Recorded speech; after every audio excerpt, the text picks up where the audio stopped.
tentang contextual phenomena, benar? Benar, Mem. Ya. Dan selanjutnya ada style, grup terakhir untuk eh, tengah semester pertama ini. Ya, first half of the semester. Baik, sila dari perwakilan grup 4 mungkin ada yang mau share screen?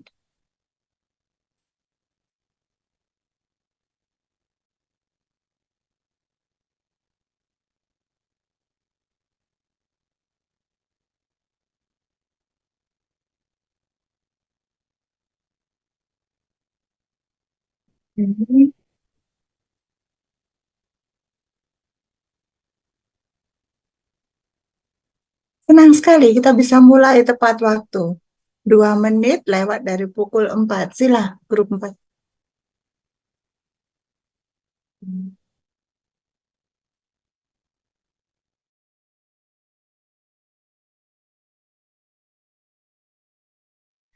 Assalamualaikum warahmatullahi wabarakatuh. Selamat sore, Mem Emma dan teman-teman.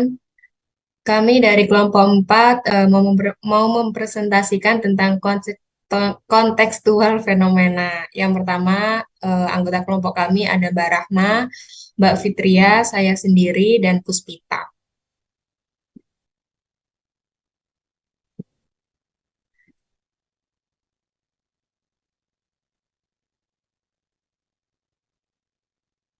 Eh, Dalam kontekstual fenomena ini akan dibahas tentang approach to context, the exist, information management, perspectivization, implicit meaning, dan itu.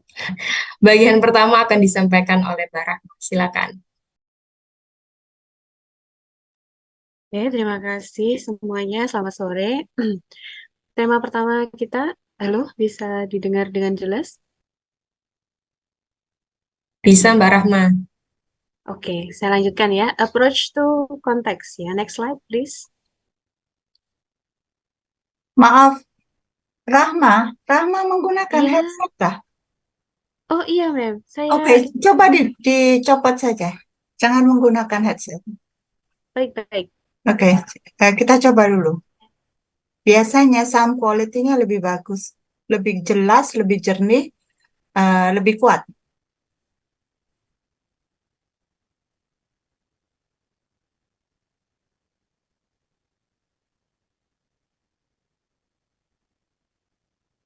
Have you unplugged? Sudah? Sudah, Mem. Coba dicoba sekarang. Baik. Semuanya sudah terdengar jelas? Rama, have you checked your volume? Volume. Wait, Mem. I'm sorry. Yeah.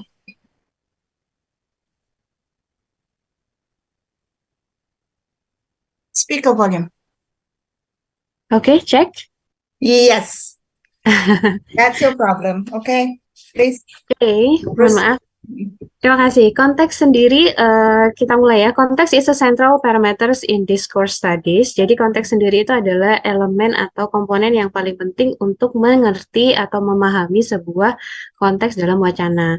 Nah, dari buku yang kami baca di buku Renkema dan Schubert, Huang berpendapat bahwa ada 2 jenis approach dalam konteks. Yang pertama adalah static approach, atau di sini konteks itu sifat fixed ya atau tetap, kemudian ada dynamic approach atau konteks di sini permanently updated and negotiated. Kemudian Anita Freitzer sendiri membagi konteks menjadi 3 tipe. Yang pertama ada socio atau socio-cultural context, yang kedua ada linguistic context, dan yang ketiga ada cognitive context. Nah, kita jelaskan satu-satu. Next slide. Oke, untuk social dan socio-cultural context itu refers to external factors that influence discourse, such as the social relationship between the speaker and the listener, the communication situations, and cultures. Di sini konteks dipengaruhi oleh social relationship ya, hubungan sosial dari speaker and listener, dan ada situasi dan juga culture.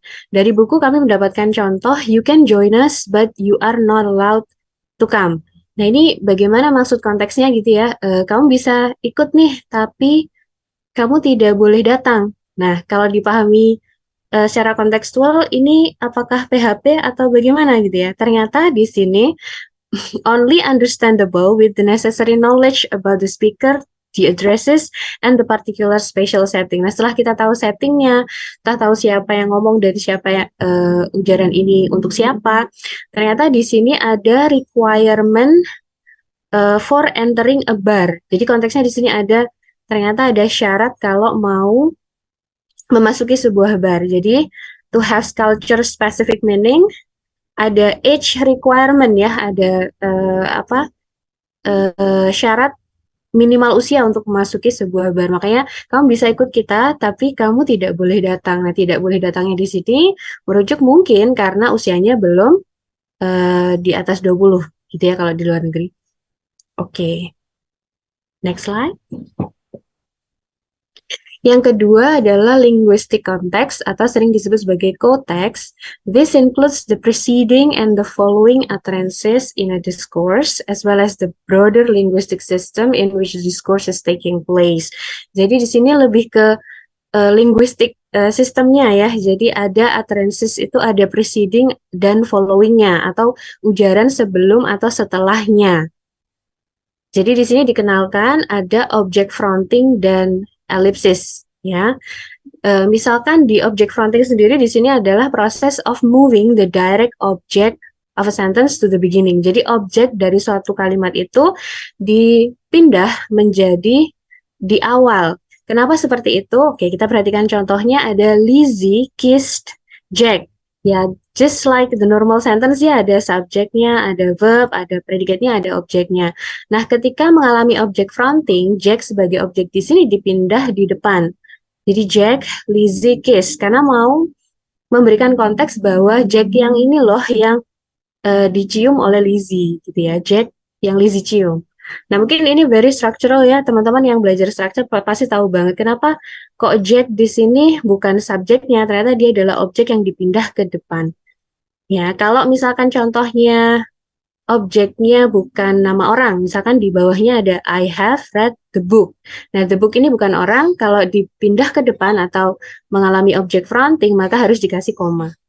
Ya, just like the structures ya, very structures memang. Oke, kita ke ellipsis ya, seperti namanya elliptic atau ellipsis is the omissions. Jadi di sini ada dibuang atau dihilangkan ya of syntactic units such as words, phrases, or clauses to avoid repetitions or to make a sentence more concise and efficient. Jadi dibuang, biasanya dibuang bisa kata, frasa, atau klausa untuk membuat kalimat itu lebih efisien. Misalkan di sini ada Bob dan Kate yang bercakap-cakap, who is coming for the dinner tonight? Dan Kate hanya menjawab my sister. Dia tidak menghadirkan my sister ini melakukan apa because sebelumnya sudah ada pertanyaan who is coming for the dinner tonight. Jadi dihilangkan beberapa syntactic units-nya, tapi tetap bisa dipahami. Begitu untuk linguistic context. Next, yang ketiga ada cognitive context. Okay, refers to general basis for inferencing during discourse processing, including general world knowledge, which is stored in people long-term memory. Mungkin agak sama dengan yang social dan socio tadi ya. Kalau itu lebih ke social, culture, dan circumstance. Tapi kalau yang ini lebih ke general world knowledge. Jadi, apakah si pembicara dan pendengar atau penulis dan pembacanya ini memiliki world of knowledge yang sama? Misalkan ada Kate bilang, I've never been to MoMA. Nah, kita yang tidak tahu MoMA pasti akan fail to understand about this context. Tapi ternyata Bob di sini langsung jawab, okay, let's book a flight to New York. Nah, ternyata karena Bob sudah mengerti atau punya world knowledge yang sama, jadi dia langsung merespon oke, gitu ya. Ternyata setelah punya usut, ya, ternyata MoMA adalah Museum of Modern Art in Manhattan. Yang kita tahu Manhattan itu di New York, gitu ya. Oke. Ya, selain konteks ada juga deixis. Oh, deixis di sini pengertiannya kalau dari bahasa dia taken from Greek words means to show or to indicate. Jadi untuk menunjukkan atau sebenarnya untuk menyoroti begitu ya. To is used to denote those elements in a language which refer directly to the context. Nah, di sini dicted words ini adalah kata yang mau mereferensikan sebuah poin that is speaker or writer speaker or writer dependent and is determined by the speaker's or writer's position in space time. Kalau dari Carl Bueller, gimana bacanya ya? Carl Bueller, dia mengenalkan metode Origo bahwa the center of deictic atau egocentric. Jadi karena dia bersifat egocentric begitu ya, dia mengenalkan bahwa di sini I dan here sama now. Di sini ya the central deixisnya atau egocentricnya. Oke, untuk next slide mungkin agar lebih paham lagi. Nah, Carl Bueller sendiri membagi deixis menjadi 3. Yang pertama ada person deixis, jadi refers to the use of language to refer to the speaker, listener, and other people involved in the communication. Seperti yang kita tahu, ada first person I sama we, ada second person, ada third person. Nah, dalam kajian wacana biasanya yang agak lumayan membingungkan adalah we ya. Untuk person deixis di sini dijelaskan dalam buku karena we ini bisa mengalami yang namanya inclusive atau exclusive we. Agak sama dengan bahasa Indonesia teman-teman, ketika kita bilang kami atau kita itu bisa mengalami inklusif atau eksklusif. Misalkan kalau dalam bahasa Indonesia begini, apakah kita harus pergi sekarang? Nah, itu bisa maksudnya kita di sini apakah termasuk speaker atau second personnya juga? Ya, apakah kita akan pergi atau cuman speakernya saja dan kelompoknya sendiri, sementara itu konteksnya adalah minta izin. Apa kita harus pergi sekarang? Seperti itu. Itu yang disebut inklusif dan eksklusif we. Jadi apakah we-nya ini include dalam conversation atau tidak, gitu ya. Oke, langsung saja. Next slide, ada place deixis, ini masih Carl Bueller ya. The locations of the speaker, listener, and other objects and people in the physical world.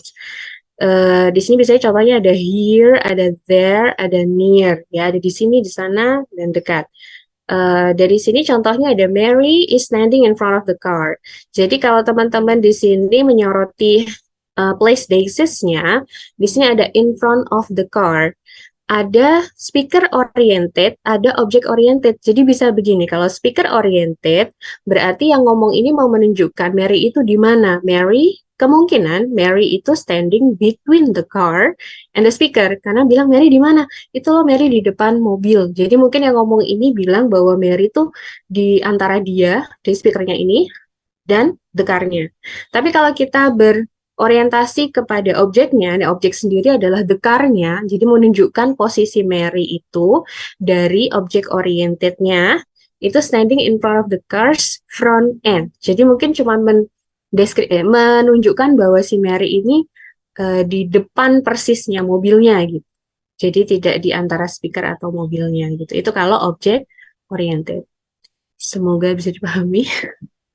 Time deixis. Ini bisa gak ke bawah enggak, Ivan? Nggak bisa ya? Oh, sebentar. Di saya tidak terlihat. Baiklah. Nextnya ada time deixis refers to the time of the communications and other events in time. Bisa ya, ada now, ada yesterday, ada next week. Nah, kalau dalam bahasa Inggris, ternyata time deixis juga bisa ditunjukkan dengan verbs. Karena perubahan verbs di sini sometimes also have another functions. Karena referring to a specific time. Seperti kita tahu ada perubahan tenses dari suatu kalimat itu juga mempengaruhi waktu. Kalau dalam bahasa Indonesia mungkin agak berbeda ya. He walks there, berarti ada simple present di sana yang menjelaskan, ada he walked, there ada simple past. Mungkin kalau dalam bahasa Inggris ketika kita bilang dia ganteng atau he is handsome, mungkin bisa langsung dimengerti ya, itu bisa sebuah fact atau kenyataan. Tapi kalau kita pindah menjadi he were, misalkan he were handsome, nah itu bisa bahaya ya artinya. Bisa membuat orang baper ya. He were handsome. Mungkin begitu. Next.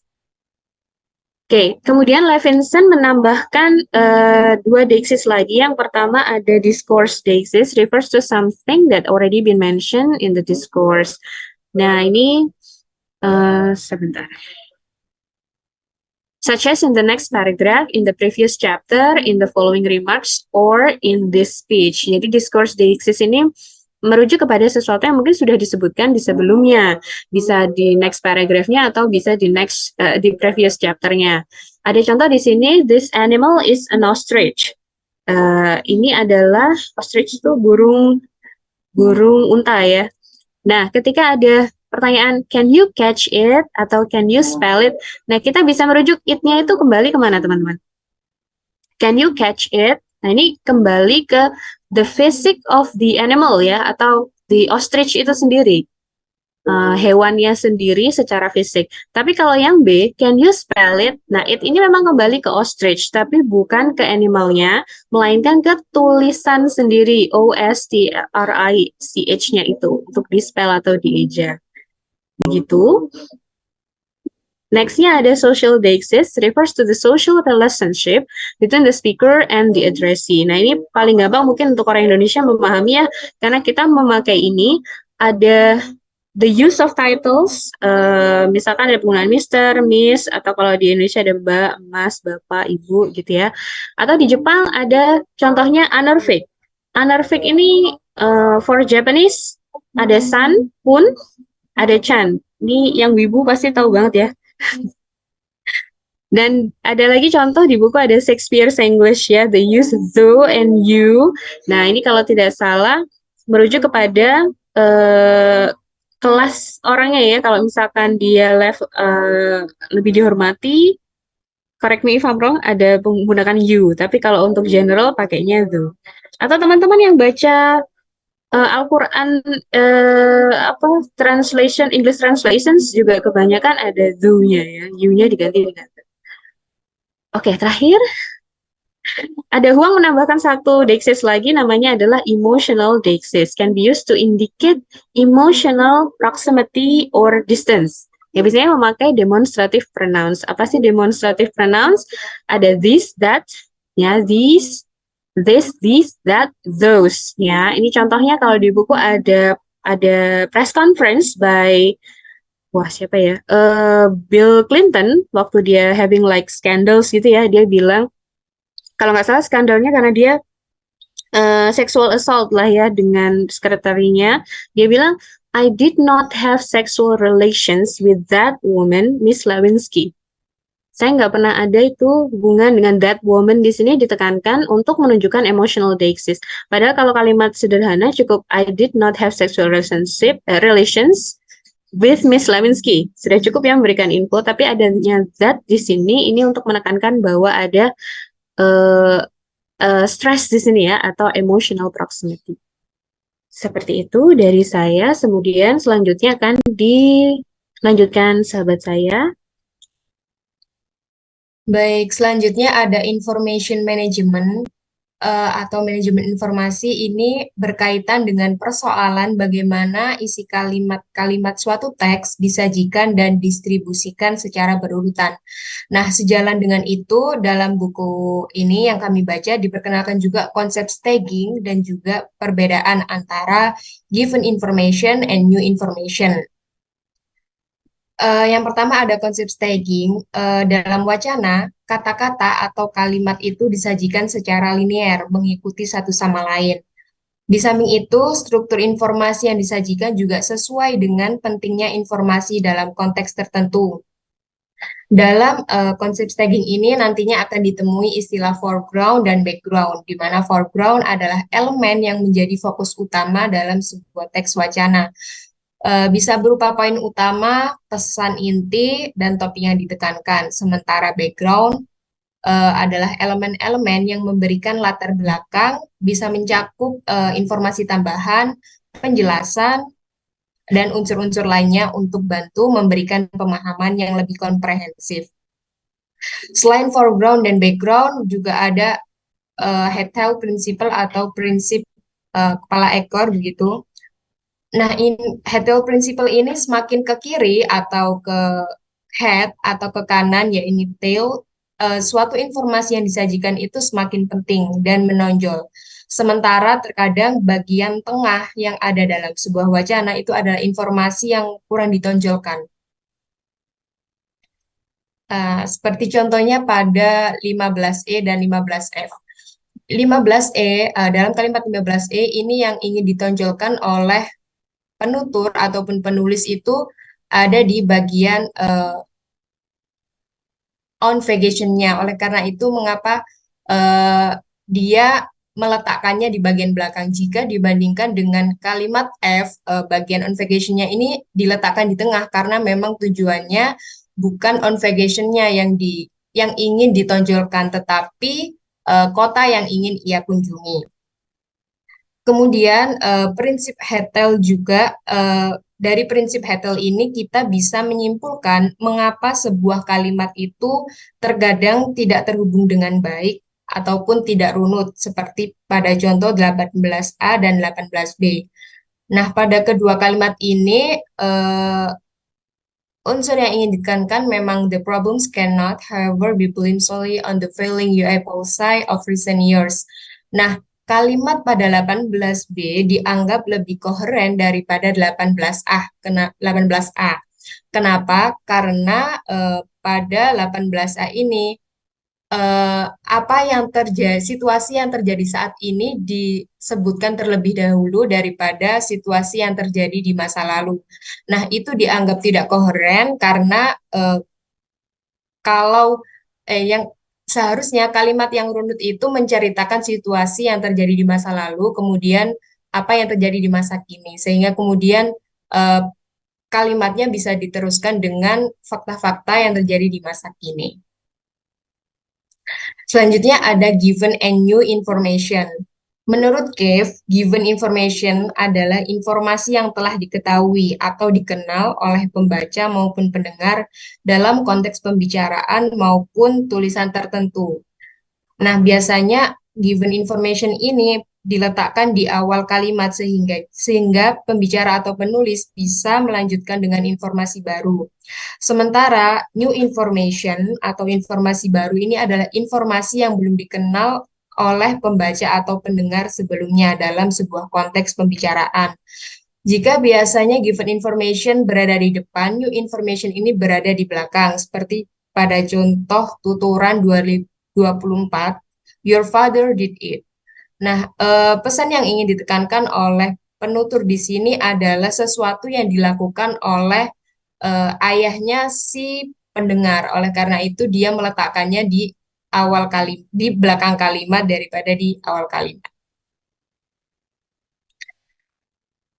Kemudian dalam pendekatan ini juga diperlukan pembedaan yang lebih halus lagi. Ada sejumlah gradasi atau susunan atau derajat antara given information and new information. Nah, Prince menyarankan perbedaan given and new itu terdiri dari brand, unused, inferable, evoke, situational, textual. Tapi beberapa pembaca discourse itu mengatakan bahwa informasi yang saran yang dikemukakan oleh Prince itu terlalu rumit. Jadi kita bisa menggunakan pembagian menurut Cave, di mana Cave ini membagi menjadi 3, yakni aktif, semi-aktif, dan inaktif. Aktif terdiri dari given atau evoke, semi-aktif terdiri dari inferable, inaktif terdiri dari brand new or unused. Jadi yang ada di dalam kurung ini seperti pembagiannya Prince, cuma pembagiannya Cave itu terdiri dari 3. Kemudian contoh dari pembagian given and new information itu seperti yang pertama, brand new atau inaktif dalam pembagian Cave. Pada kalimat 22 ini, there is an orange ring lying on the table.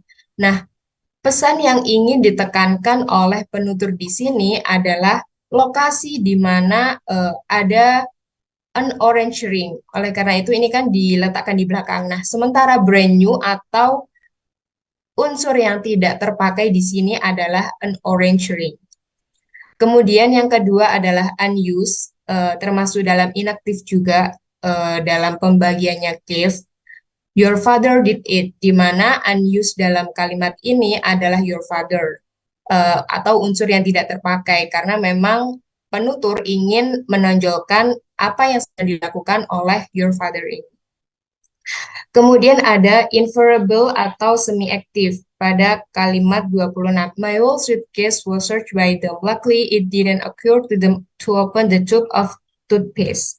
Nah, the tube of toothpaste ini berada di antara new and given information. Kenapa? Karena unsur ini memang belum disebutkan sebelumnya, tapi dari the tube of toothpaste ini kita bisa menyimpulkan bahwa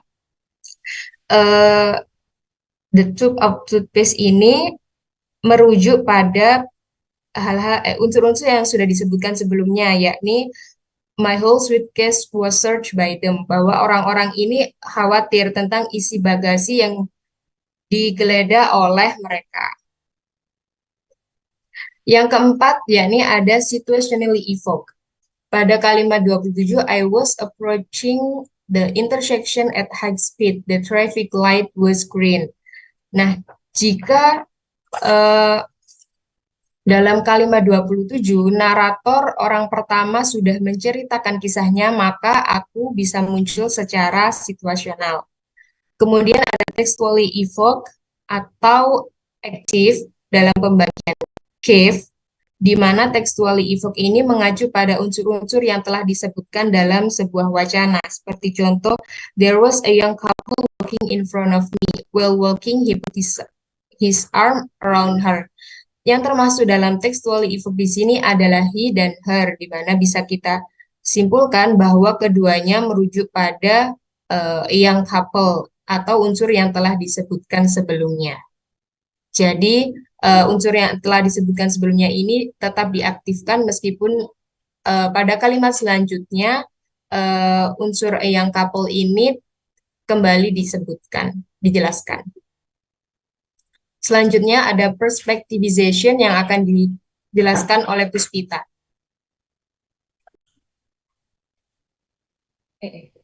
Selanjutnya ada perspectivization. Information can be present from a number of different perspectives, and the term perspective is used to describe this different point of view. The comparison to cinematic art is often made by defining perspective as the camera position. Contohnya tuh mirip sama kalau kita nonton sinetron tuh, terus kan biasanya ada adegan si aktris atau si aktor mau ketabrak. Nah, itu kan biasanya di-shoot bukan cuma dari satu perspektif aja, bisa jadi di-shoot dari perspektifnya si penabrak yang biasanya di zoom si aktris atau aktornya, dan juga ada point of view di mana si yang mau ketabrak itu melihat ke arah penabraknya, maupun bisa juga dari perspektif si orang yang melihat kejadian tersebut. Kemudian pada contoh A ada contoh there was a man at the bar, the door opened, a woman and child came in. Pada contoh A ini the narrator is present inside the bar. Sedangkan pada contoh B, there was a man at the bar, the door opened, a woman and a child walk inside. Si narator yang melihat peristiwa ini tidak inside the bar, karena jika dia ada di dalam bar tersebut, maka the sentence wouldn't be walk inside. The narrator could be looking through a window into the bar in a position from which they can see the man at the bar but not the people outside of the door. Kemudian in discourse studies ada 3 approach yang penting, yaitu the sociologically inspired research into the ideological perspective atau bisa disebut vision. Yang kedua ada literary oriented research into the narrator's perspective atau vocalization, dan terakhir ada syntactically oriented research into the speaker's attitude atau empathy.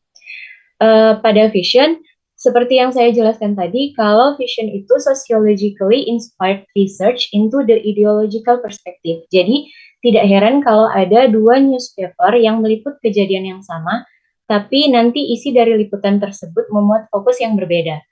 Seperti yang ada pada contoh A, yang merupakan progressive perspektif, dan pada contoh B itu memuat ideological perspektif, di mana terlihat bahwa opening sentence yang ada di dalam newspaper tersebut memuat berita tentang large peace demonstration in Netherlands, tapi isinya sangat berbeda.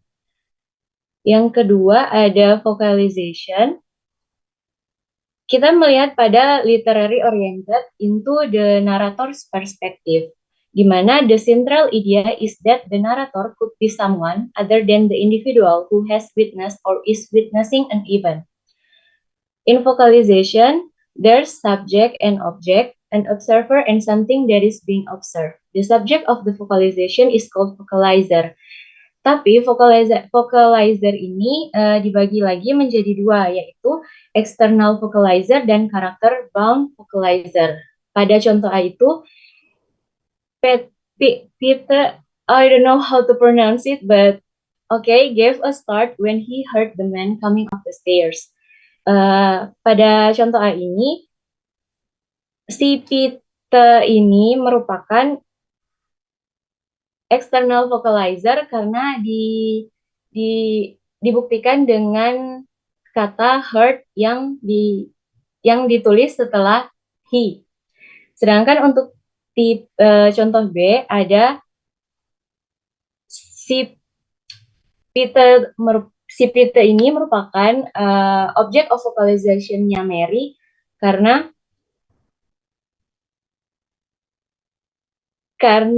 Mary melihat Peter startled when he heard the man coming up the stairs. Selanjutnya ada empathy.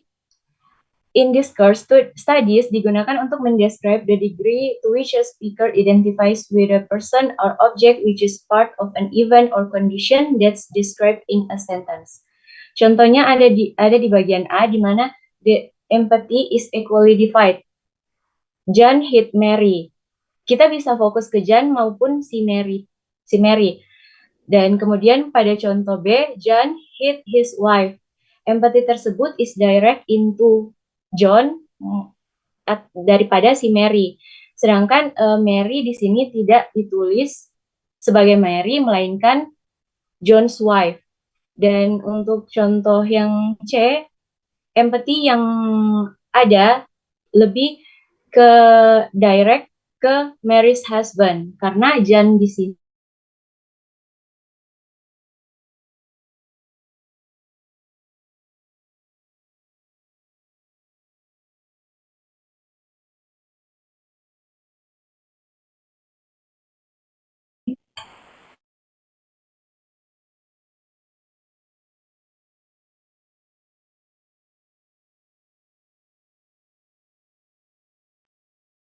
Bisa lanjut, Puspita.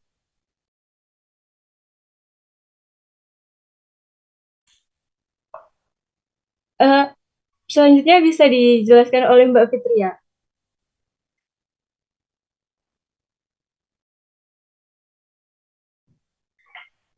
Baik, untuk selanjutnya kita akan mempelajari implicit meaning atau makna implisit.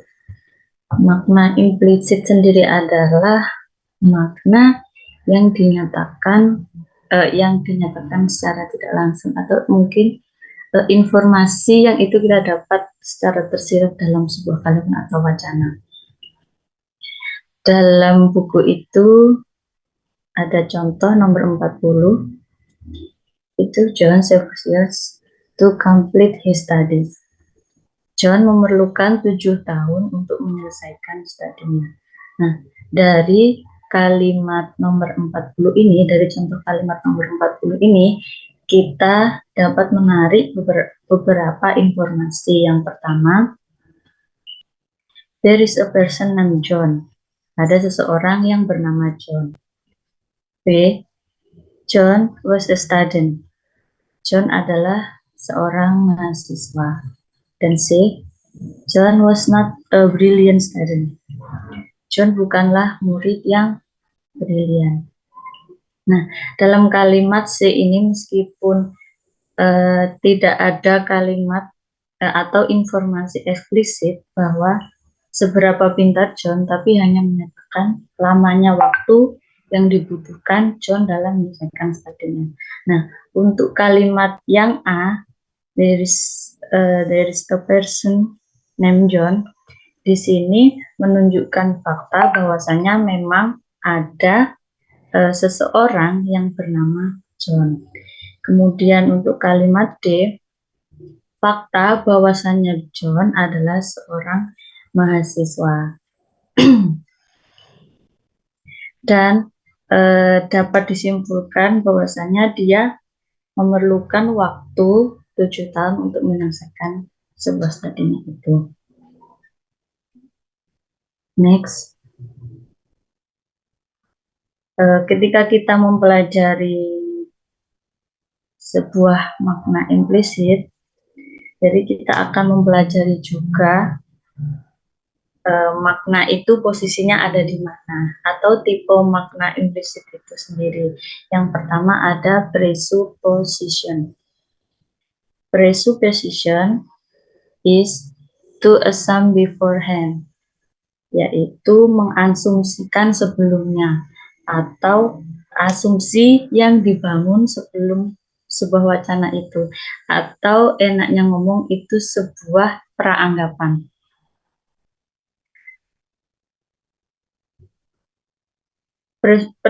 Presuposisi digunakan untuk informasi implisit yang harus benar agar kalimat tersebut dapat dianggap benar atau salah. Nah, kita kasih huruf tebal di benar. Jadi sebuah kalimat implisit itu harus dinyatakan benar. Contohnya, I have stopped smoking. Saya telah berhenti merokok.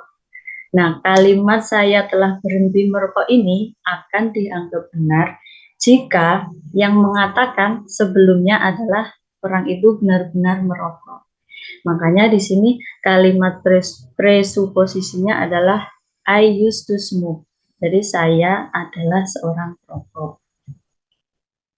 Kemudian sebuah presuposisi adalah informasi implisit yang harus benar agar kalimat tersebut bisa dianggap benar atau salah, dan informasi ini tidak dipengaruhi oleh sebuah negasi.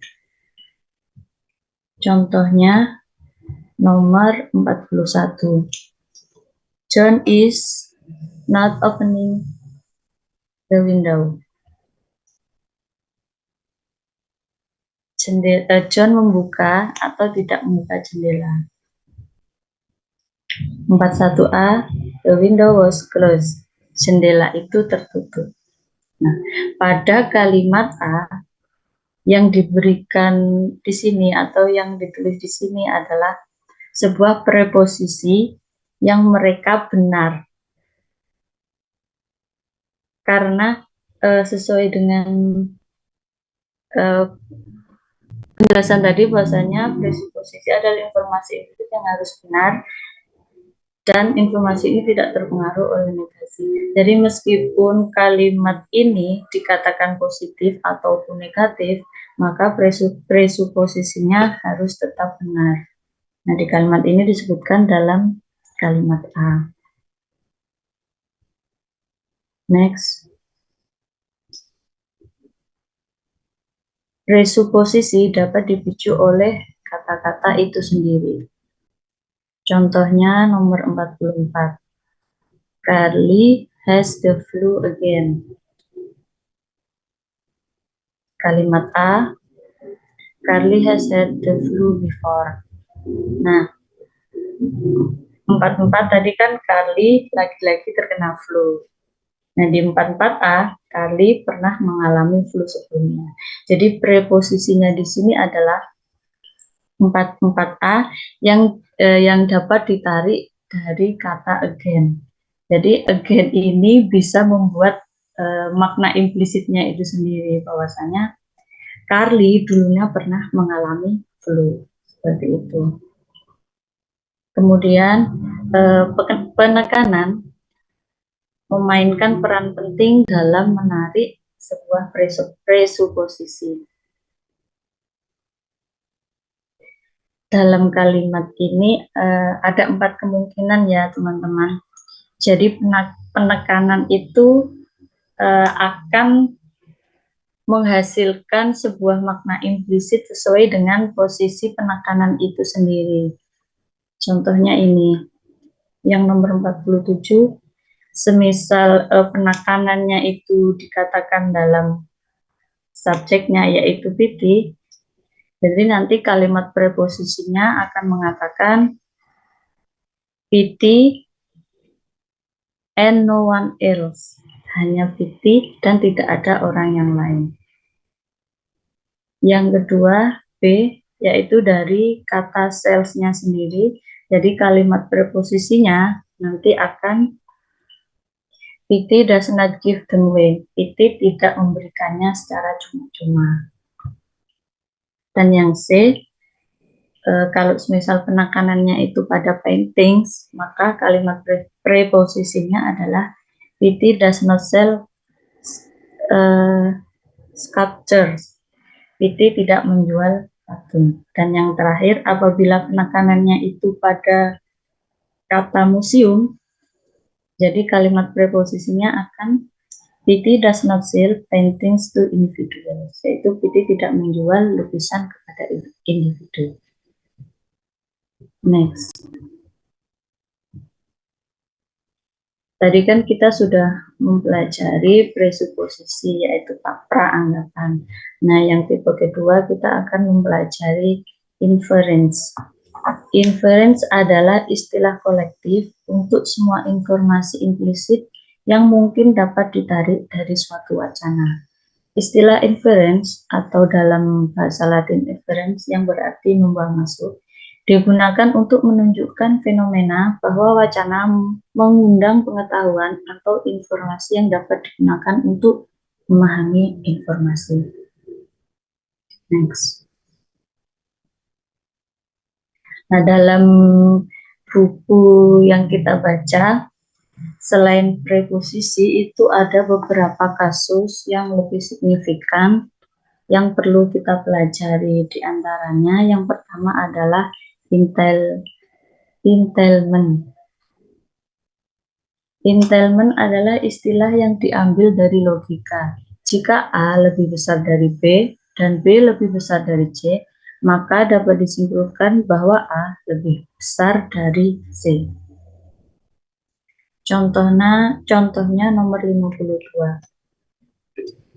Maaf ya teman-teman, saya terjemahkan ke bahasa Indonesia karena biar saya lebih mudah memahaminya. Pete membeli jeruk. Yang 5A, Pete membeli buah. Nah, dalam contoh 52A, ini adalah sebuah entailment dari 52. Nah, perbedaan antara entailment dan presuposisi sudah terlihat jelas. Maaf, Fitria, bisa dipercepat sedikit? Ya, Mama. Jadi contoh 52A ini adalah entailment dari 52. Perbedaan antara entailment dan presuposisi sudah terlihat jelas. Entailment tidak harus benar jika klaim tersebut dinolkan. Nah, memahami entailment sendiri seringkali diperlukan untuk membuat koneksi. Inference. Fitria, tidak perlu dibaca satu-satu, dijelaskan saja entailment seperti ini, kemudian konvensional seperti ini. Itu aja, supaya lebih cepat. 3 menit. Salah. Maaf, Mem.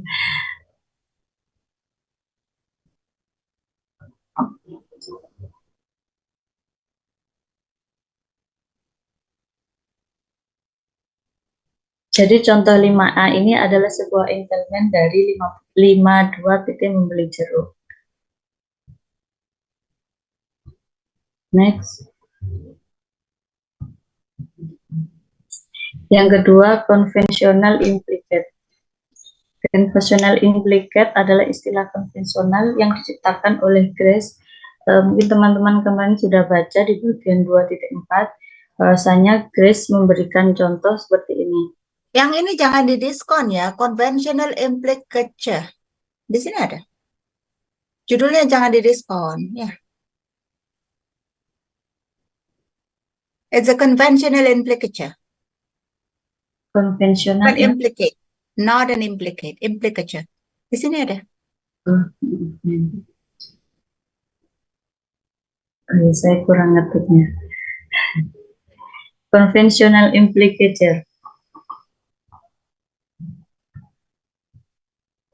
Conventional implicature adalah makna yang diperoleh secara langsung dari makna kata.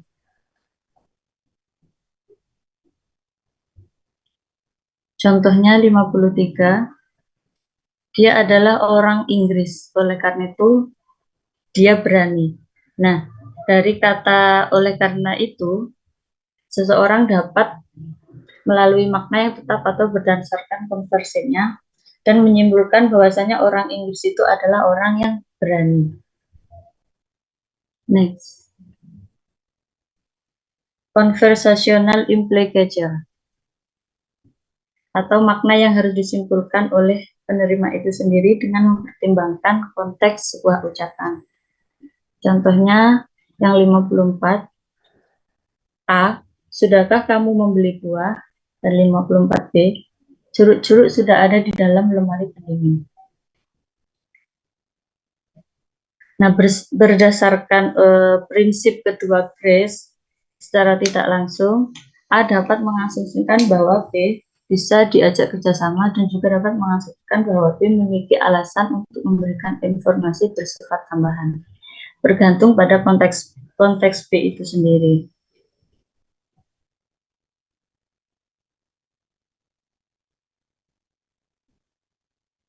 Next. Yang terakhir yaitu konotasi. Contoh di sini yang nomor 55, seorang ayah dan seorang anak duduk di dalam mobil.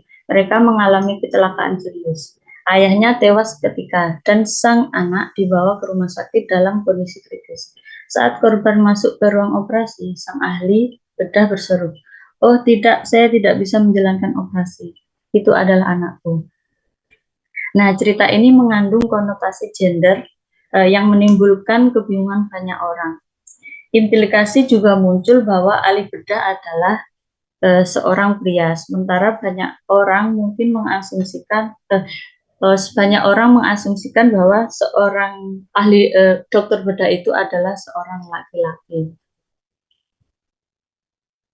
Nah, dari kalimat ini makanya kita penting untuk mengingat bahwa konotasi dan asosiasi dalam bahasa dapat bervariasi berdasarkan budaya dan seringkali memiliki implikasi yang tidak diucapkan secara eksplisit dalam teks. Terima kasih dari saya, mohon maaf.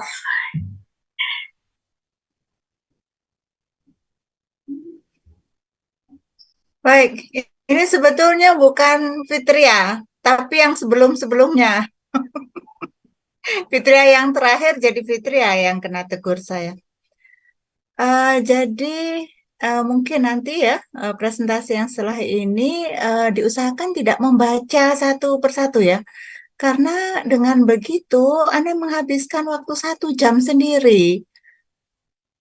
Audiens ini kan semua sudah ada pada strata 2.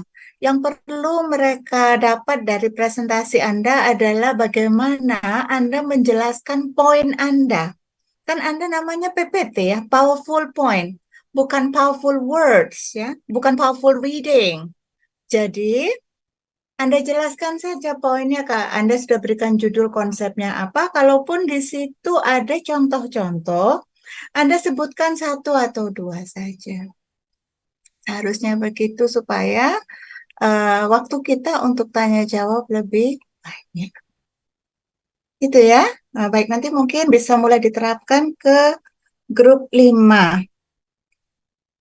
Baik, terima kasih untuk grup 4 karena sudah membawakan tentang kontekstual fenomena dengan sangat komprehensif, semua semua contoh ada di sana. Tetapi pertanyaan mendasar saya sebenarnya bagaimana Anda memetakan apa yang Anda baca di contextual phenomena, on the chapters contextual phenomena. Apa yang menjadi ide besar dari bab ini?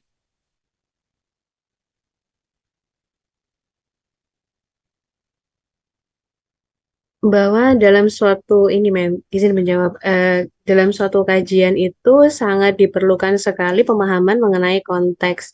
Karena dalam sebuah wacana, kalau tidak diteliti dari berbagai sudut pandang dan konteks yang berbeda-beda, maka pengertian penulis, pembaca, atau penerima utterance-nya akan berbeda.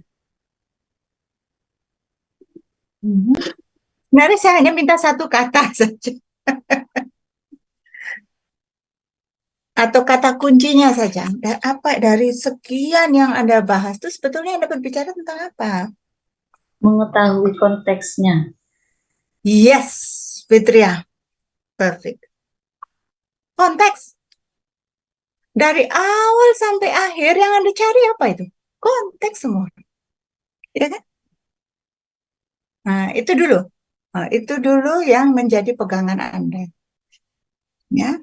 Nah, kemudian di situ dalam judul ada namanya kontekstual fenomena. Menurut Anda mengapa kok diberikan fenomena, kata fenomena di situ? Fenomena itu berarti dia jamak ya, plural. Kontekstual fenomena.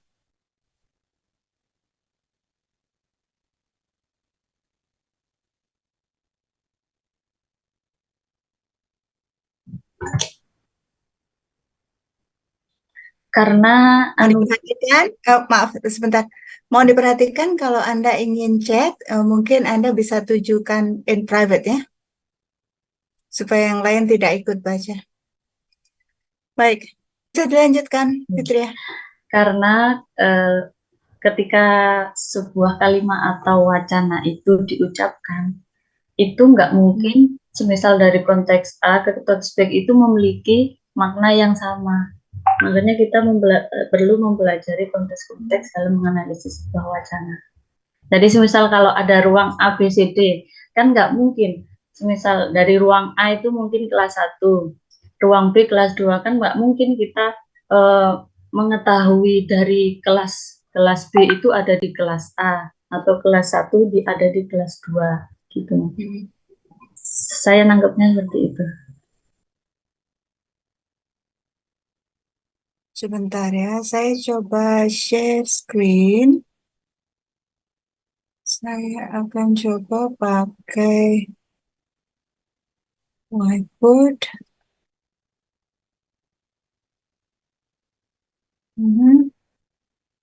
Dan annotate. Oke, jadi ide pokoknya adalah tentang konteks. Dan mengapa disebut kontekstual fenomena? Karena sebenarnya ada berbagai ragam konteks ya yang Anda temui di dalam wacana-wacana. Seperti itu ya. Nah, konteks di awal Anda sudah bagus sekali. Anda berangkat dari mengapa konteks ini menjadi tinjauan utama di dalam wacana? Karena sebelumnya kalau Anda melihat kembali ke bab 2 di pragmatics ada konteks. Kemudian Anda melihat ke bab 3 communicative interactions ada konteks. Anda melihat lagi di bab 4 genres ada konteks. Sehingga konteks ini peranannya sangat besar di dalam wacana. Nah, sekali lagi Anda sudah memulai dengan sangat bagus. Konteks itu bisa didasarkan pada pendekatan yang berbeda. Apa saja itu?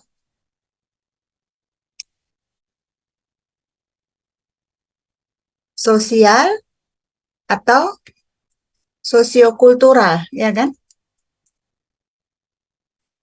Ini yang pertama, ada di slide Anda di awal.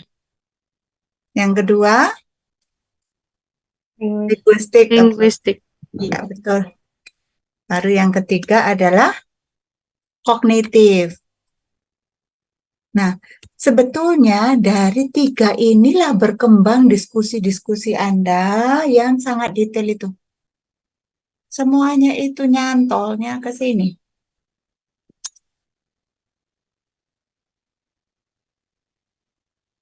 Ya. Ketika Anda berbicara tentang deixis, mana dari tiga approach ini yang berbicara tentang deixis? Social and sociocultural. Itu dia. Jadi supaya Anda tidak melihat apa yang Anda bicarakan sore ini sebagai sesuatu yang terpisah. Nyantolnya di sini.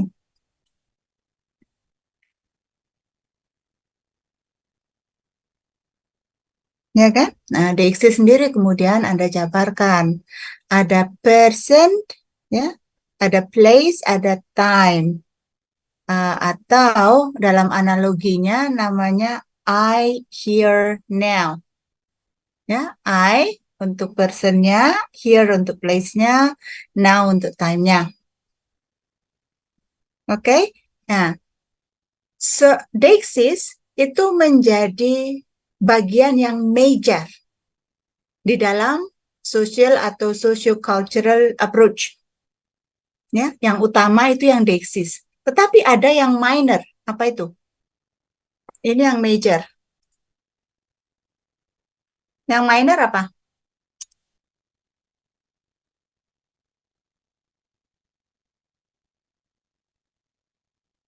Social, discursive, emotional, deictic itu yang minor. Yang personal, temporal, ya, spatial itu yang major. Ya, ada minor juga, emotional, discursive, and social deictic. Ya kan? Cocok ya dengan kategorinya ya. Oke, sampai di situ kita bergerak lagi ke linguistic approach. Bagian yang mana dari penjelasan Anda itu yang bisa kita kategorikan ke yang kedua.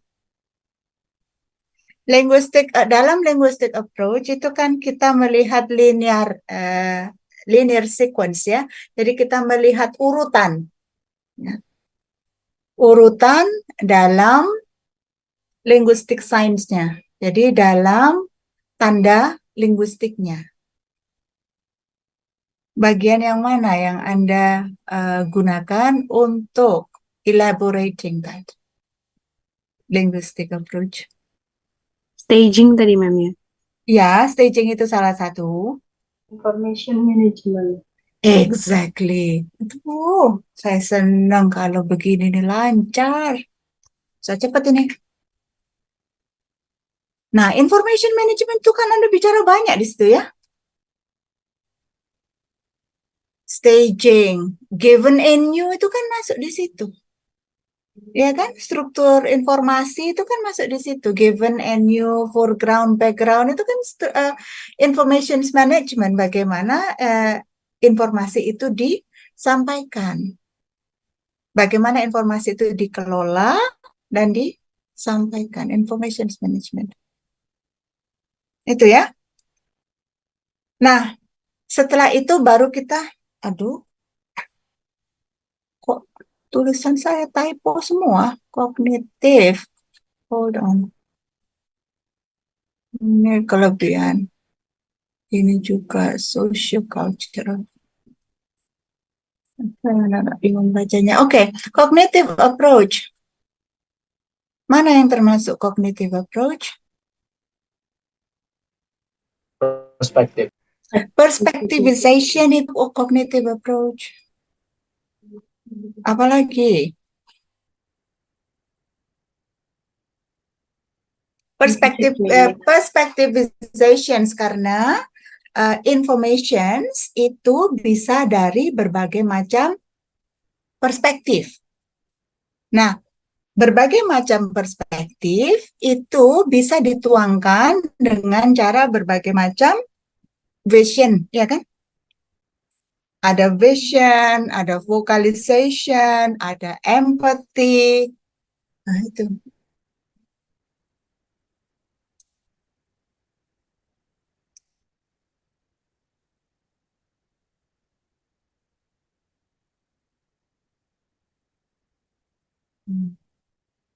Supaya apa yang Anda jelaskan sore ini tidak kemudian pecah-pecah ya. Nah, Anda bisa memetakan. Baik. Nah, kalau kita lihat lagi,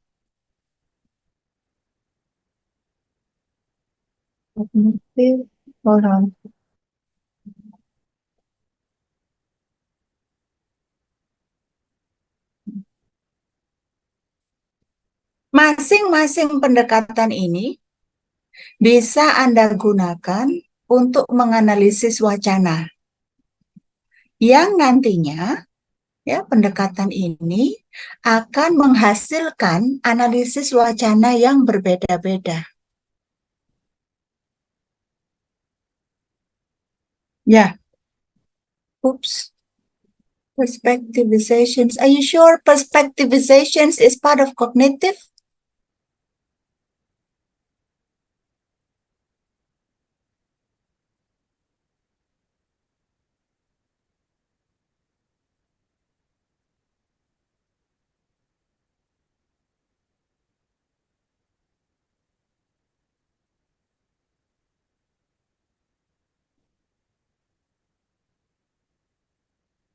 Coba dicek lagi ya.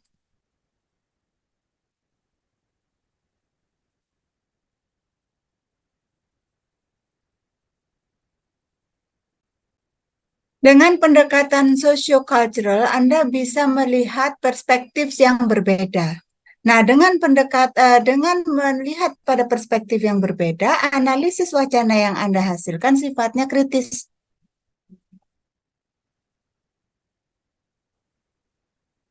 Nah, kalau yang ini bisa digunakan untuk apa? Menganalisis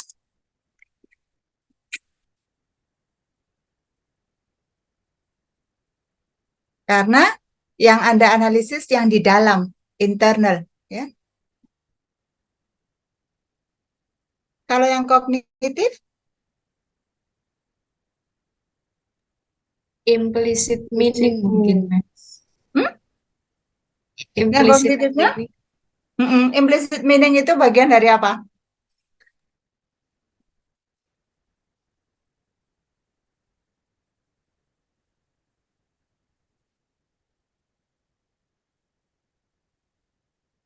Maknanya pragmatik itu kan makna yang implisit. Anda tadi bicara tentang implicature itu kan sudah di akhir-akhir, karena Anda berbicara tentang kognitifnya.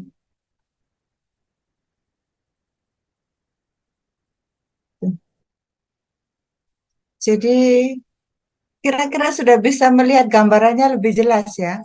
Supaya dari berapa tadi slide-nya 30 ya? Enggak, Mem, 28. 28 ya sudah mepet 30 itu. Tetapi enggak ya, berkurang biasanya berkurang 2 slide. 1 slide untuk nama, 1 slide untuk thank you ya, masih 26 lah. Ya, tapi boleh saya katakan puluhan ya. Dari puluhan slide itu sebetulnya isinya ya ini loh. Kalau Anda melihat ini dengan Anda membaca slide itu semua, Anda lebih paham ini atau paham baca slide? Punyanya Mem Emma. Bukan itu. Kalau tanpa Anda menuliskan slide itu, Anda tidak mungkin bisa mengikuti penjelasan saya. Jadi memang prosesnya begitu. Anda membaca dulu satu-satu, kemudian Anda tuangkan dalam slide meskipun Anda masih kabur. Ini sebetulnya tempatnya di mana. Tetapi ini tidak mungkin jadi kalau Anda tidak punya slide yang berurutan tadi. Jadi, Dengan kata lain, saya boleh mengatakan ini hasil kerjasama kita ya. Anda bekerja, saya juga membantu.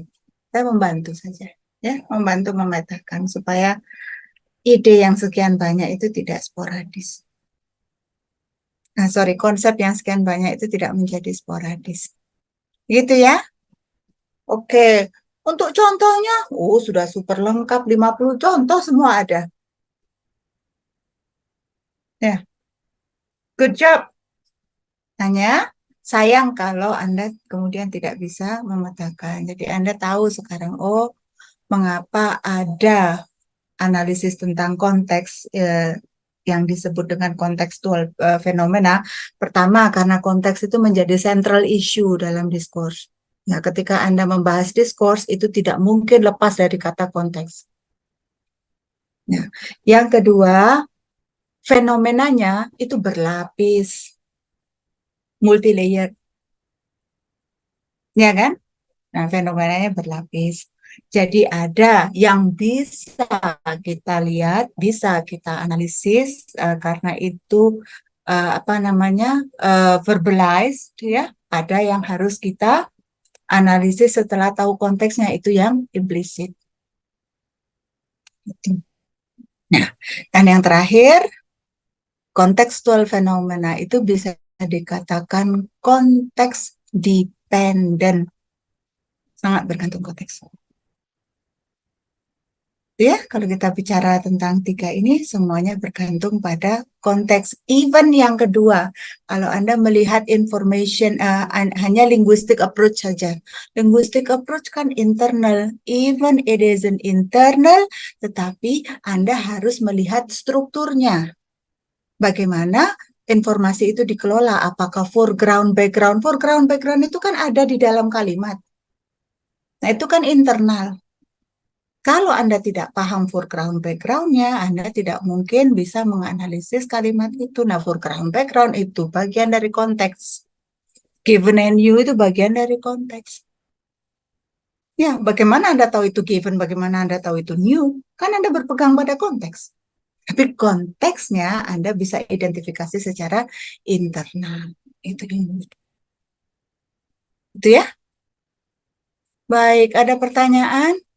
Iya, Saya mau nggak mau capek, di screenshot saja. Karena ini begitu saya stop share, ini hilang.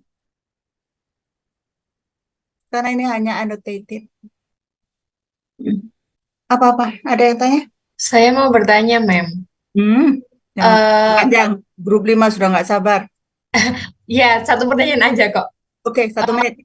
Kalau bedanya analisis wacana sama sosiolinguistik itu apa ya, Mem? Karena kalau setahu saya mungkin eh, objek penelitiannya bisa mirip, terus sama-sama menjelaskan konteks juga kan di dalam hasil analisisnya. Nah, itu Anda benar. perbedaannya nggak tahu saya. Perbedaannya tidak tahu. Belum kerasa. Belum kerasa perbedaannya, Mem. Nah, belum terasa bedanya. Baik, begini.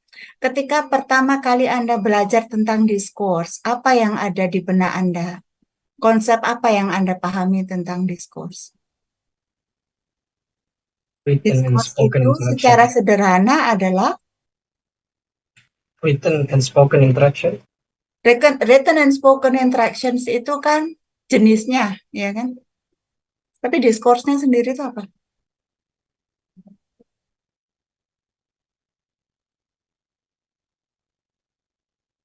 Hmm?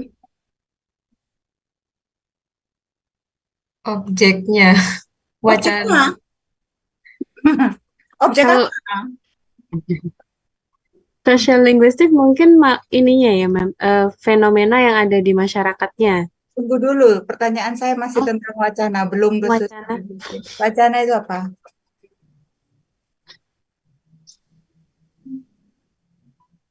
Hmm.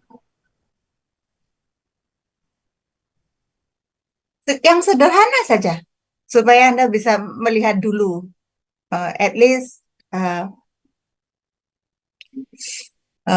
on the surface, ya. Komunikasi. Komunikasi, iya memang. Kalau nggak ada komunikasi, nggak ada diskursnya.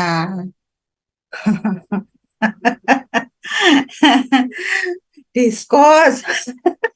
Kalau saya sih kayak fenomena sih, Mem. Kalau sosiolinguistik itu lebih ke arah fenomena, sedangkan diskursus itu kayak ada media yang ingin kita kaji di situ kayaknya gitu.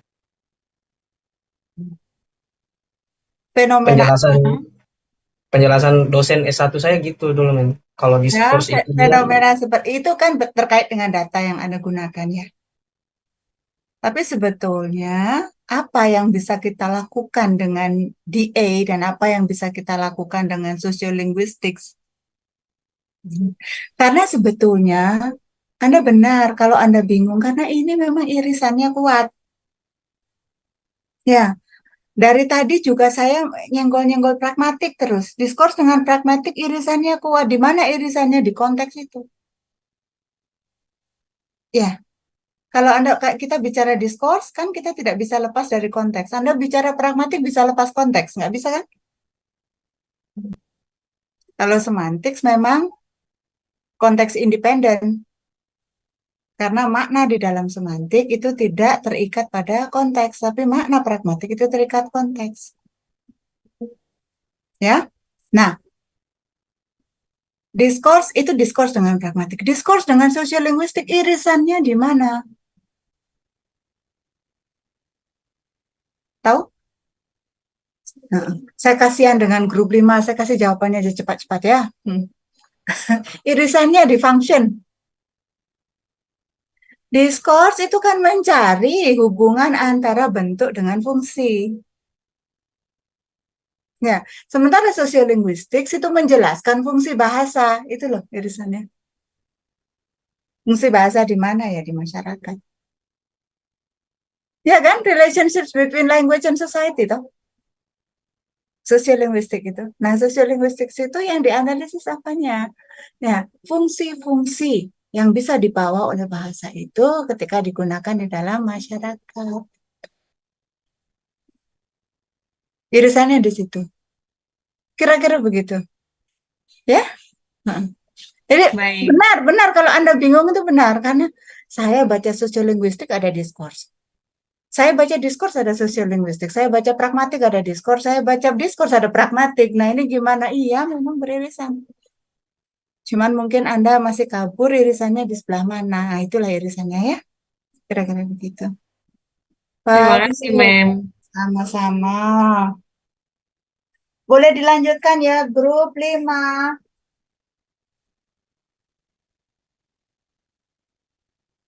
Oh, mana tadi? Oke. Oke, saya stop share dulu. Grup 5, siap-siap.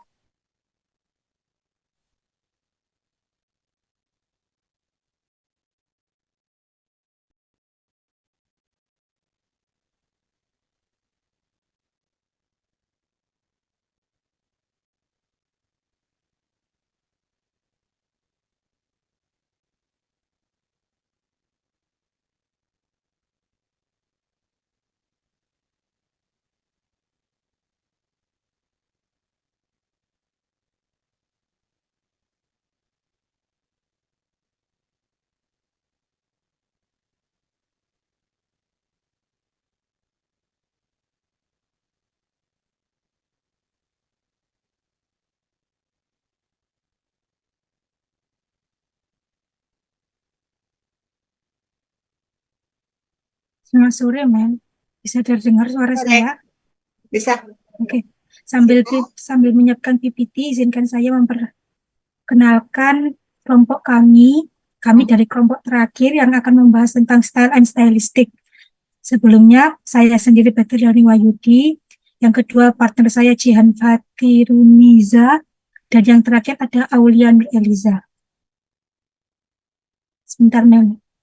Nunggu PPT-nya dulu. Jian bisa di full screen enggak?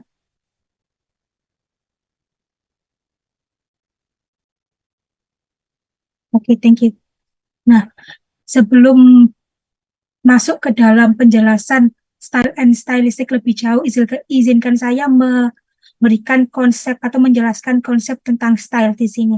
Style di sini sering diartikan sebagai cara atau cara yang berbeda dalam melakukan suatu kegiatan.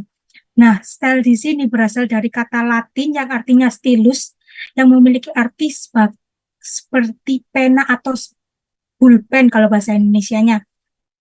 Nah, biasanya pena ini seringkali digunakan kebanyakan orang untuk menulis sesuatu atau melakukan kegiatan sesuatu yang menghasilkan tulisan. Salah satunya adalah menghasilkan surat. Nah, surat di sini biasanya kalau seseorang menulis surat menggunakan dua pulpen yang berbeda, pasti hasil dari surat tersebut atau style dari surat tersebut sudah pasti berbeda. Kemudian di dalam buku yang saya baca yang oleh John Benjamin diilustrasikan bahwa untuk mendefinisikan style itu ada salah satu ekspresi seperti his pen is deep in blood. Jadi pena tersebut dicelupkan di dalam darah, yang artinya ada dua kemungkinan style yang muncul seperti bagaimana menulis dengan pulpen yang berisi darah dan bagaimana cara memformulasikan tulisan dengan pulpen tersebut. Next. Nah, di sini ada 3 kemungkinan atau ada 3 cara untuk mendefinisikan style. Yang pertama adalah dari potential form atau particular content. Artinya ada konten di sini, ada bentuk dan konten serta situasi yang akan saya jelaskan sendiri. Yang kedua ada style manual oriented yang akan dijelaskan oleh Jihan. Dan yang terakhir ada contemporary trends yang akan dijelaskan oleh Eliza. Next. Nah, di sini saya ilustrasikan form, konten, dan situasi seperti ini. Mengapa saya ilustrasikan demikian? Karena form dinilai atau dikategorikan atau bisa dipersepsikan melalui konten dan situasi. Jadi, untuk mengetahui form tersebut, kita bisa bergantung pada konten dan situasinya. Biasanya satu konten cenderung memiliki satu form biasanya memiliki dua atau 3 konten dan 2 sampai 3 situasi. Style sendiri pada awalnya berasal dari retorik klasik yang mana praktik penggunaan bahasa dalam situasi spesial. Oleh karena itu, Aristoteles mengilustrasikan bahwa seorang orator itu harus menggunakan style dalam suatu forum atau ketika mereka berbicara. Style yang dimaksud oleh Aristoteles ini adalah metafora. Metafora di sini adalah bagaimana style yang digunakan atau bagaimana ujaran yang diucapkan sesuai sama kontennya, sesuai sama situasi yang acara tersebut atau situasi tersebut dilaksanakan. Next. Nah, ini adalah salah satu contoh dari form, konten, dan situasi. Bisa dilihat dari kedua teks tersebut memiliki form yang sama, tetapi form dan konten yang sama, tetapi situasinya berbeda. Yang pertama, situasinya ini terjadi ketika seseorang bertemu dengan orang lain dalam suasana hati yang mungkin saja kurang baik. Jadi merasa kalau orang yang ditemui itu ada keanehan yang terjadi. Sedangkan yang untuk teks kedua, mereka mungkin bertemu kembali, tetapi situasi hati si pembawa cerita atau si storyteller tadi sudah lebih baik, sehingga ada hal protagonis yang timbul dari teks tersebut. Next.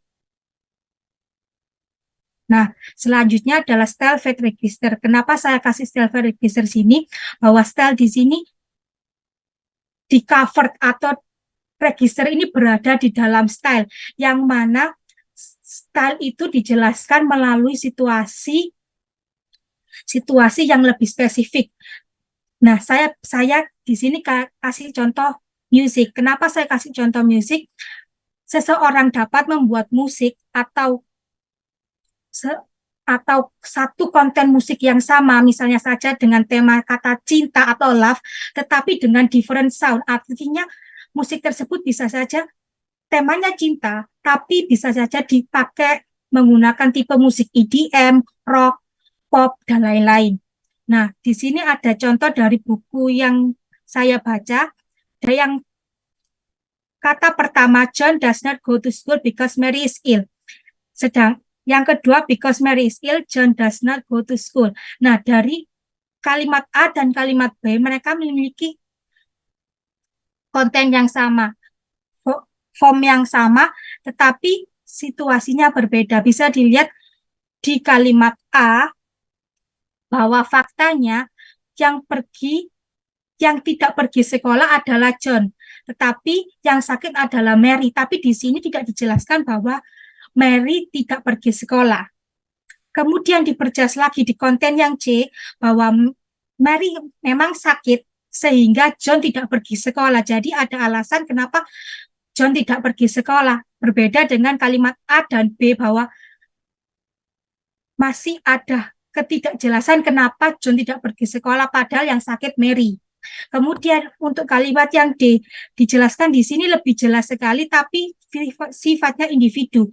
John tidak pergi sekolah dan Mary sakit. Tidak ada kata tidak ada coordinating conjunction maupun yang lainnya. Jadi intinya dua kalimat ini berdiri sendiri, tidak saling menimbulkan alasan antara satu sama lain. Next. Nah, di sini ada situational context typology atau tipe situational context. Yang pertama, background knowledge, yang kedua adalah contextual knowledge. Untuk background knowledge di sini maksudnya itu bagaimana orang melihat dirinya sendiri dengan pandangan sekitarnya.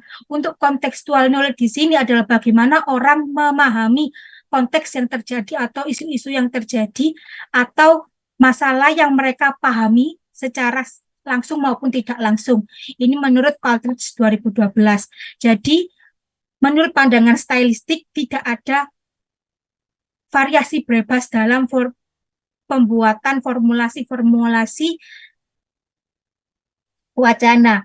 Nah, setiap formulasi memiliki stylenya masing-masing. Tapi, asumsi bahwa formulasi dan makna memiliki relasi sama lain itu diketahui sebagai prinsipnya Humble. Next. Nah, Humble mempunyai prinsip bahwa ada dua bentuk. Yang pertama homonim atau yang sering diketahui sebagai sama kata meskipun memiliki arti yang berbeda atau penggunaan yang berbeda, seperti kata bank di sini yang artinya yang merujuk pada edge of a river, dan kedua bank yang merujuk pada financial institute. Dan yang kedua ada sinonimi atau kesamaan kata seperti liberty dan freedom atau bar and pub. Prinsipnya Humble di sini adalah memudahkan kita atau memungkinkan kita untuk mengetahui adanya perubahan makna kata atau makna dalam wacana tersebut. Next. Nah, style di sini ada 3 kategori. Yang pertama adalah style of possible form for a specific content. Saya sudah memberikan beberapa poin seperti alter the form of language without changing the content, mengubah bahasa tersebut tanpa mengubah kontennya. Yang kedua, mereka meyakini bahwa apakah sinonim tersebut ada. Contohnya sendiri adalah kata dad, father, dan my old man. Ini bisa dikategorikan untuk orang yang lebih tua dari kita, orang-orang laki yang lebih tua dari kita. Kemudian ada style as a choice of specific patterns. Style di sini dilihat dari point of view the writer or the speaker. Jadi bagaimana kita peneliti atau bagaimana kita penutur melihat suatu style tersebut. Di sini bisa dilihat ada contohnya. Kalau di bahasa Indonesia kan biasanya minta tolong tutup jendelanya. Nah, kalau kita orang yang berada di depan jendela tahu jendelanya sudah ditutup, mungkin kan kita memiliki style yang berbeda loh. Jendelanya sudah ditutup seperti itu. Untuk yang terakhir adalah style as a deviation from expectation. Jadi pembaca dan pendengar mengembangkan ekspektasi mereka atau mereka membuat ekspektasi yang biasanya mereka lakukan. Di sini saya beri contoh dari ketiga kalimat ini, mungkin saja kalimat pertama dan kalimat dua memiliki, kalau orang berekspektasinya kalimat pertama lebih formal daripada kalimat kedua. Nah, kalimat ketiga ini lebih seperti kita membawa wacana masuk ke dalam cerita kita. Jadi, ketika orang membaca novel, orang akan cenderung memilih style yang di style ketiga karena lebih lebih masuk atau lebih sesuai sama kita dan lebih mudah untuk dibaca dan diteliti. Selanjutnya akan dijelaskan oleh Jihan.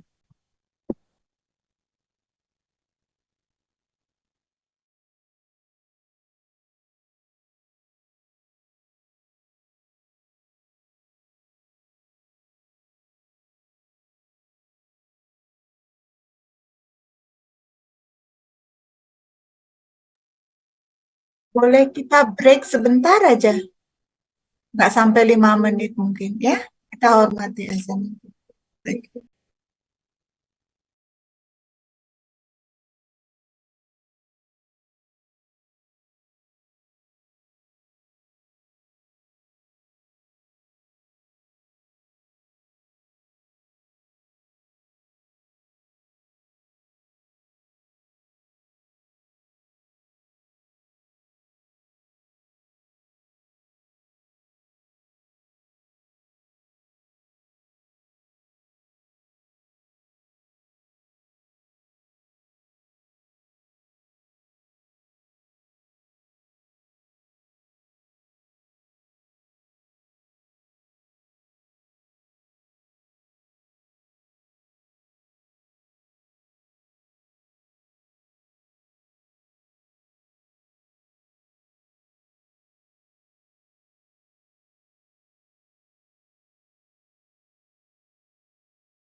Baik, bagaimana di tempat Anda sudah selesai? Di tempat saya sudah.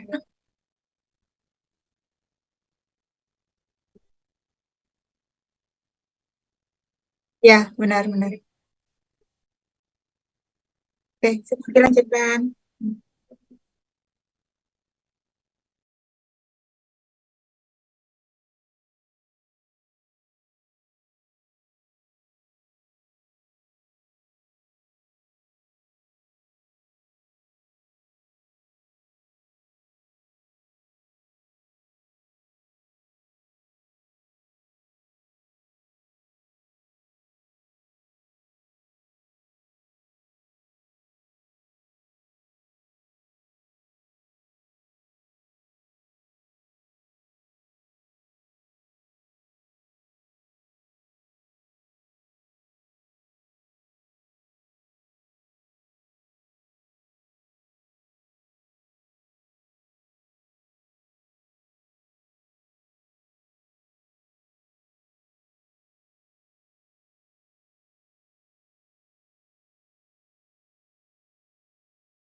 Ya, ya maaf, bisa dipercepat sedikit ya, karena ini hampir 10 menit satu slide saja. Oke?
Oke, mungkin bisa di next ya.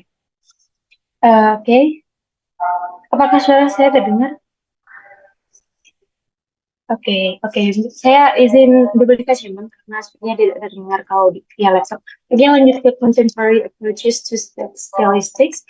Jadi contemporary statistics itu berkembang sejalan dengan perkembangan ilmu linguistik itu sendiri. Nah, di sini saya mengambil contoh 3 approaches. Yang pertama corpus, pragmatic, dan yang ketiga cognitive poetics. Lanjut aja, Mbak. Oke.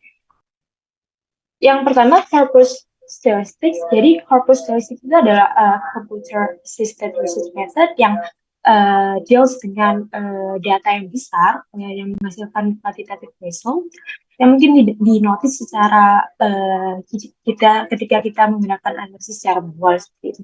Nah, kalau di corpus statistics sendiri, metodenya sendiri adalah corpus linguistics, sedangkan disaudanya adalah dari ilmu statistika itu sendiri.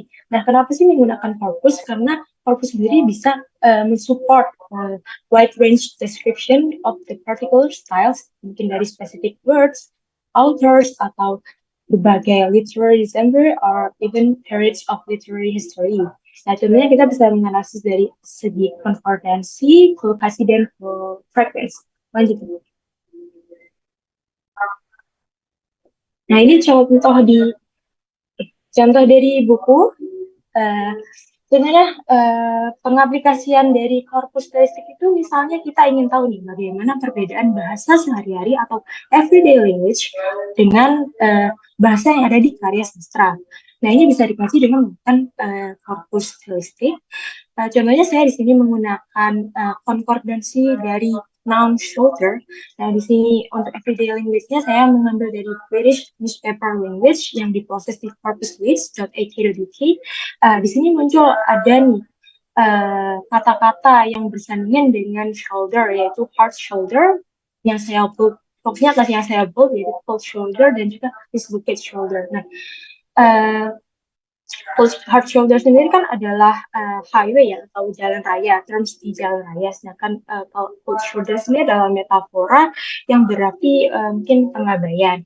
Nah, kalau dislocated shoulder itu adalah terms di medical terms, jadi kata-kata medis itu atau dislokasi bahu. Jadi bisa dilihat kalau di everyday language itu the konkordansi dari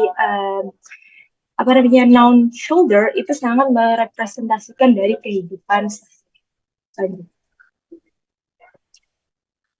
Nah, sedangkan apa sih bedanya konkordansi shoulder yang ada di karya sastra? Yang ada di karya sastra. Nah, di sini saya mengambil novel dari Nicholas Nickleby yang ditulis oleh Charles Dickens. Di sini kita tahu kalau terdapat perbedaan kontekstualis antara everyday language dengan language yang ada di karya sastra.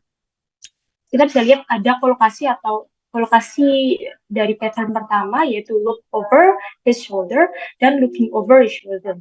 Itu satu pattern yang sama. Nah, ini dalam segi korpus statistika kita bisa tahu bahwa pattern tersebut membangun atmosfer ketegangan atau suspense. Jadi suggesting that dangers itu mungkin bisa terjadi behind the character back. Jadi makanya the character itu look over his shoulder. Nah, pattern kedua adalah lay his hand on his shoulder serta laying his hand on his shoulder. Nah, korpus statistika itu mengungkap bahwa second pattern ini membangun kedekatan atau intimasi antara karakter dari karya sastra tersebut. Nah, jadi kesimpulannya dengan bantuan korpus kita tuh bisa tahu makna hubungan antara karakter yang ada di karya sastra. Mungkin kalau kita menganalisis secara manual itu mungkin tidak terlihat ya makna-makna tersebut. Jadi kita bisa menggunakan korpus seperti itu. Nah, yang kedua adalah pragmatic statistics. Seperti kita tahu, pragmatic itu adalah the study of language in use, dan pragmatic itu bisa diinstrumentalisasikan dengan ilmu statistika atau analisis statistika.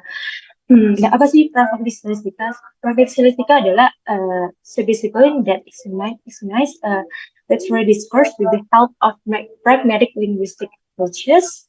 Jadi menggunakan ilmu dari pragma linguistik sendiri. Contohnya kita bisa menggunakan ilmu dari comparative principle, speech act theory, atau politeness theory. Lanjut. Nah, contohnya kita itu bisa menganalisis dengan menggunakan comparative principle-nya quiz. Nah, tujuannya menggunakan teori ini adalah untuk mengetahui keistimewaan sebuah karakter seperti itu. Contohnya di novel Sherlock Holmes, di novel tersebut digambarkan bahwa karakter protagonisnya itu menggunakan ungkapan exaggerated tapi yang informatif. Nah, Holmes sendiri kan adalah seorang detektif. Dia tuh selalu mengungkapkan sesuatu yang menggunakan makna saintifik serta menggunakan makna-makna forensik. Nah, dari analisis tersebut kita bisa tahu bahwa analisis pragmatic statistics itu menggambarkan bahwa seorang detektif itu biasanya itu pintar, terus juga intelligent, atau mereka itu biasanya ekstensif. Gitu. Dan yang kedua adalah kita bisa menggunakan teori conversation analysis, speech act theory, politeness theory, dan discourse topic analysis untuk mengetahui social dan emotional relations di antara karakter yang ada di karya atau literary characters. Ini contoh key questions untuk meng-highlight atau mengungkap hubungan interpersonal antar karakter di dialog literatur. Sebenarnya ada sebuah dialog literatur, kita tuh bisa menemukan si questions ini. Jadi misalnya siapa sih yang untuk source making-nya, siapa sih yang paling sering berbicara, siapa yang sering menginterupsi conversation tersebut, terus speech act-nya mungkin apakah ada ambigu, speech act ambigu. Terus yang politenessnya mungkin bagaimana proses politenessnya yang ada di conversation tersebut, mungkin apakah ada impoliteness di conversation tersebut, dan untuk discourse topiknya mungkin siapa sih yang mengontrol topik dari literary conversation tersebut. Yang terakhir adalah cognitive context, jadi concerned with mental process during the production and reception of literature. Kita bisa menekan tiga cara. Yang pertama ada CMT. CMT itu adalah conceptual metaphor theory. Ini diinisiasi oleh Wyckoff and Johnson. Mereka they stated that what we call literal or non-metaphorical language is in fact metaphorical. Jadi yang kita anggap sebagai non-metaphorical itu bisa jadi adalah sebuah metaphorical. Seperti itu. Jadi the way a person thinks, jadi bagaimana seorang berpikir atau bertindak itu sebenarnya adalah sebuah termasuk di dalam metaphorical. Dan yang kedua adalah schema theory. Schema theory itu konsep bahwa pembaca atau pendengar itu memiliki skema kognitif. Skema kognitif itu pembaca itu punya word knowledge atau punya pengetahuan sendiri mengenai situasi sehari-hari yang terpatri di dalam memori setiap individu gitu. Misalnya ketika sebuah karakter itu diperkenalkan sebagai seorang detektif gitu ya. Pembaca mungkin otomatis mengaktifkan skema detektif itu dengan mengasumsikan bahwa detektif itu adalah seorang yang cerdas, seorang yang penyelidik, atau seorang yang mampu untuk memecahkan misteri. Jadi ada schema teori sendiri untuk sebuah karya sastra. Dan yang terakhir adalah inferencing strategies and characterization. Lanjut, Mbak. Nah, untuk summary-nya, study statistic is the investigation of motivated textual choices by text producers and their contextual events. Dan linguistic statistic itu adopts a purely descriptive approach, terus menganalisis the use dan fungsinya dari orthographic, syntactic, lexical, dan discursive device. Dan ada dua concern. Yang pertama adalah normative approach yang berkaitan dengan the production of non-fictional genre, jadi yang non-fiksi, sedangkan yang contemporary stylistics itu lebih ke yang fiksi, yaitu drama, poetry, dan prose. Dan ada 3 central linguistic models yang sudah saya jelaskan sebelumnya, yaitu corpus linguistics, pragmatics, dan cognitive linguistics. Ini 2 referensi yang kita gunakan untuk menyusun presentasi hari ini. Mungkin Sebelumnya terima kasih teman-teman atas kesempatannya. Saya kembalikan lagi kepada Bu Em. Baik, terima kasih. Saya akan menggunakan yang sama seperti tadi, use a whiteboard. Oops. Bentar, harus dihapus dulu.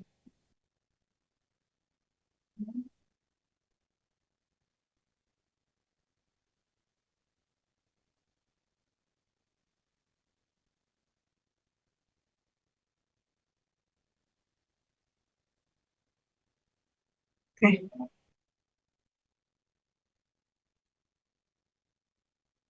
Saya akan mulai dulu dengan pengertian dasarnya. Style itu apa?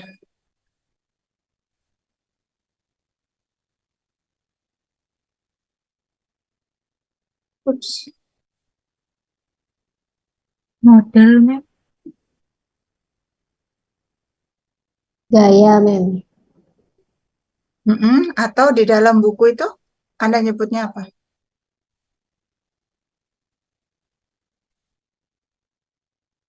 Berbagai cara. Mengapa ini perlu? Karena diskurs itu disampaikan dalam berbagai cara. Wacana itu disampaikan dalam berbagai cara. Kita tidak berhenti dari sini karena ini sangat dasar. Ada ilmunya untuk mempelajari berbagai cara itu. Namanya ini. Ya kan? Apa ini? Definisinya sudah jelas ada di sana. Stylistics adalah investigation atau kajian ya. Studi ya. Of motivated textual choices by text producers and their contextual effects on recipients. Anda letakkan itu di summary Anda. Nah, itu pengertian dari stylistics. Dengan pengertian itu, sebetulnya Anda sekaligus ingin melihat various perspectives on style. Yang pertama, as a potential form for a particular content. Ya kan? Yang kedua, as text producer choices. Masuk kan di dalam definisi stylistic, ya kan? As text producer's choice of specific forms. Yang ketiga, as a deviation from the recipient expectations.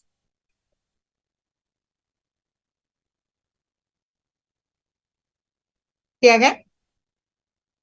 Oke, jadi dari definisi stylistics itu sendiri sebagai ilmu, sebagai kajian yang mengkhususkan pada studi tentang berbagai cara untuk menyampaikan wacana, ya, Anda bisa menemukan bahwa ada berbagai perspektif di sana, ya, yang mengandalkan style sebagai potential form for a particular content, as a text producer's choice of specific forms, and as a deviations from the recipient expectations. Yang semuanya itu ada di dalam definisi what stylistic is. Itu dulu ya. Nah, bergerak dari sana, ya, apa sebetulnya yang bisa kita gunakan untuk melihat pada these various perspectives? Anda masuk ke bagian awal bahasan Anda. Apa itu?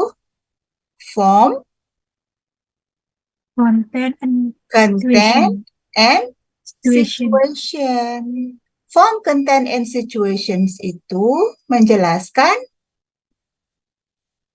style as a text producer's choice of specific forms.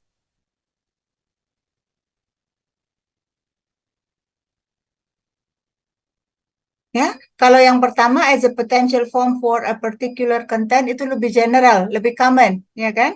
Nah, kemudian kalau Anda melihat perspektif yang kedua as a text producer's choice of specific forms, Anda bisa melihatnya pada bahasan Anda tentang form, content, and situation.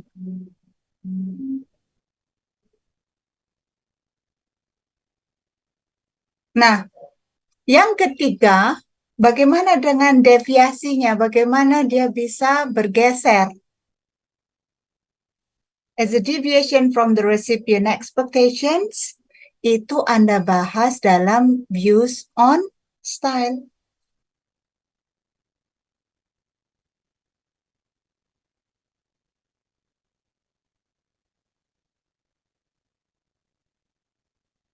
Oke, itu dulu ya. Baru kemudian Anda mencoba menghubungkan antara pengertian style di awal dia kemudian dipahami ya dalam paradigma Yunani ya. Style itu stylistik itu lebih diarahkan kepada retorik, classical rhetoric. Ya, di mana classical rhetoric ini tujuannya adalah bagaimana Anda bisa menciptakan wacana yang bagus untuk persuade, membujuk, untuk mempengaruhi, ya, untuk mempengaruhi orang lain, to persuade others. Itu adalah pengertian awal daripada stylistik, dikaitkan dengan dari mana style itu berasal. Ya, dari budaya Yunani kuno yang artinya adalah wacana yang diungkapkan untuk mempengaruhi orang lain. Nah, karena itu didasarkan awalnya dari pengertian yang cukup kuno itu, maka itulah yang Anda sebut dengan normatif analisis. Kalau Anda mengandalkan pandangan Yunani kuno tentang classical rhetorics itu sebagai cara Anda melihat sebuah style, ya, sebagai cara Anda mengkaji style, maka pegangan Anda adalah normatif analisis. Sementara ketika stylistik sudah berkembang dan masuk ke dalam linguistik, maka ada kriteria yang digunakan adalah bukan normatif lagi, tetapi kriteria objektif.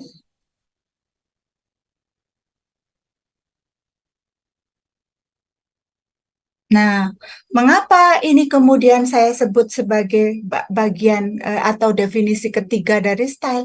Karena ada deviasi dari yang semula normatif menjadi objektif. Ada deviasi ya?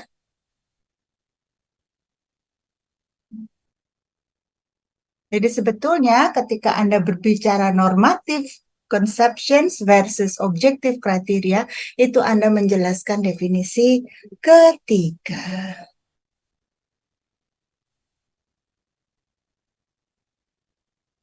Nah, selanjutnya stylistics itu dulunya digunakan pada ranah terbatas, pada literary saja.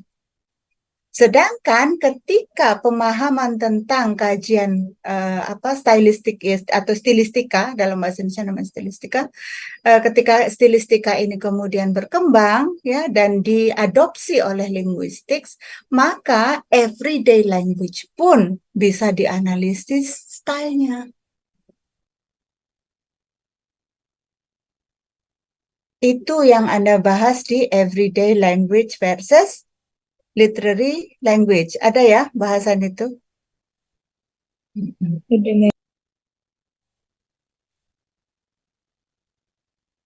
Mana yang masih dipertahankan, yang itu disebut dengan equivalence, mana yang sudah bergeser jauh, mana yang sudah